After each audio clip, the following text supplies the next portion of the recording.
What's up guys, Eric here, and I'm back with another edition of Comic Crazy Reviews. And this was a really good week with comic books, especially with the ones I'm going to be reviewing.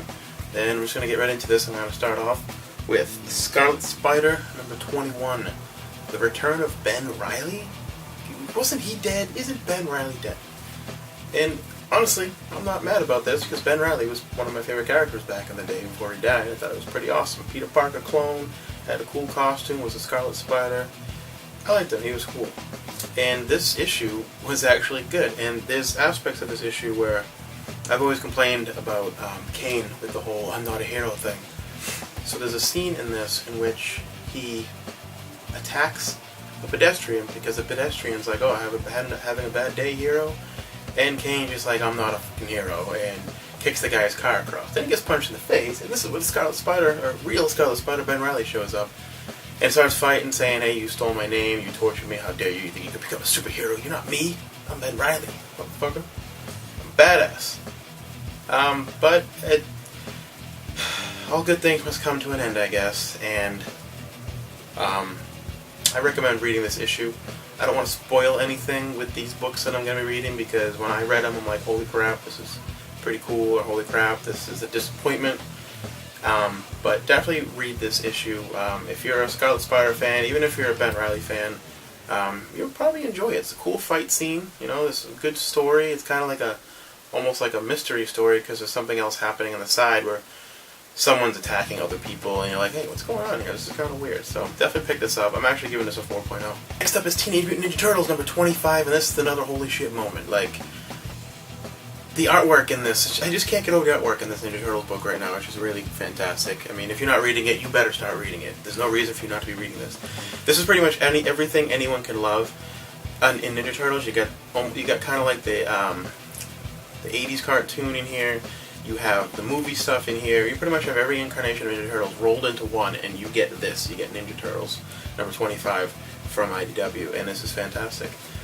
You get Casey Jones, he's kind of starting to recover from getting stabbed, and him and April end up hooking up, and Donatello and Michelangelo have to search for Raphael because he's on a rampage, as usual, you know, searching for Leonardo, you know, beating the crap out of people. But the Turtles kind of come together in this, the three of them, you know, they lost their brother, their leader, and they're kind of coming together and realizing they need to do something to help them. Leonardo, again, is a badass, you know, he just, pretty much this entire book, he's just standing there like, hey, take him out, kill him. But he just looks like a badass doing it. He doesn't even have to fight, he just stands there and looks like a badass. The ending of this book, though, is one of those moments, it's like, holy shit. Like, I just stared at it for a little while, I was like, this is actually going to happen. Something I wanted to happen in Ninja Turtles is actually happening. It's more realistic, and it's awesome. Pick this book up, people. Read Ninja Turtles. 4.5 out of 5. Alright guys, final book. This is my pick of the week for this week for comics. This is Justice League number 23, part 6 of the Trinity War. And all I have to say is bravo, DC. This was incredible. Jeff Johns did an amazing job writing this. Ivan Reis, of course, artwork, awesome. But they take this whole story and bring it all together and end it in an amazing way. So much happened in this book. And there was so many cool scenes in this book.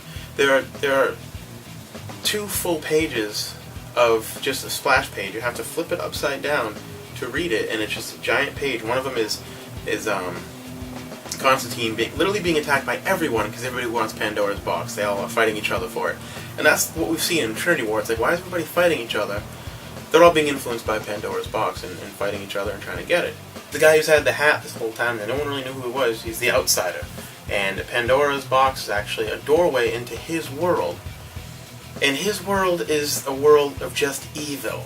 And I'm not going to spoil this, because when I saw this, I was like, holy crap. I mean, literally, this is going to be awesome, and this is going to dive into that whole evil series that's going to be happening.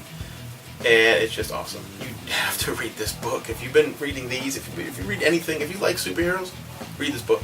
Totally. Just comic of the week. 5 out of 5. Pick it up. Alright guys, this is the new segment I'm going to be doing. Usually when I go to the comic book store, I buy my original books, but I always like to go through the dollar bins as well. You can pick up anything there, you can find some cool stuff. So I'm going to start going over a couple of the books that I pick up on the dollar bin, and I'm going to start off with House of M the day after, which is exactly what happens right after House of M. It's a one-shot, and it seems pretty interesting to me, and seeing as how I literally just reread House of M again, I'm excited to check this out. This one is something that I've really wanted for a while, and it's X-Men Onslaught. And I'm pretty sure this is the beginning of Onslaught. You know, I mean, this was a big event in Marvel back in the early 90s, if you guys didn't know about that. Onslaught's a pretty cool character, and a lot of people were really into him back then. X-Men number 56, it's Magneto and Rogue Unleashed, and it's part of the whole Onslaught series. So I'm really looking forward to picking this book, reading this book too. You know, I like the characters Rogue and Magneto, they're pretty badass, so. And it looks like they're tearing apart some Sentinels in this, so that's gonna be cool. X-Men number 8. Gambit vs. Bishop with art by Jim Lee. This book looks incredible. Just the artwork alone, I love it. I love the whole 90s X-Men with the way Bishop looked, and Cyclops and Xavier, all of them look great, so I'm definitely looking forward to reading this.